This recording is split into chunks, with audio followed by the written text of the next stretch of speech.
विधानसभा निवडणूक 2024च्या मतमोजणीच्या अनुषंगाने पोलीस प्रशासनाची सुरक्षेचे सर्व व्यवस्था पूर्णत्वास आलेल्या आहेत।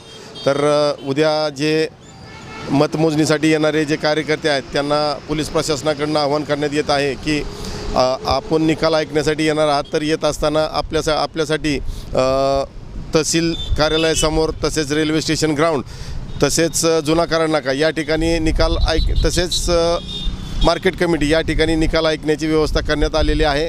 त्या ठिकाणी संबंधित पक्षांना कुठे थांबावे याबाबत सूचना देण्यात आलेल्या आहेत। तर पक्षाच्या प्रमुखांनी देखील आपले कार्यकर्ते कुठल्या दिशेला थांबतील याबाबत त्यांना अवगत करायचं आहे। तसेच मान्य जिल्हाधिकारी यांचे जमावबंदीचे आदेश चालू आहेत, त्या अनुषंगाने सर्वांनी कायदेशीर तरतुदीचं पालन करायचं आहे। आणि विशेषतः जे तरुण युवक आहेत जे मोटरसायकलच्या पुंगळ्या काढून कर्कश आवाज काढतात सायलेन्सरद्वारे, तर अशा युवकांवरती आमची नजर राहणार आहे आणि त्यांच्यावरती कठोर कायदेशीर कारवाई करण्यात येणार आहे।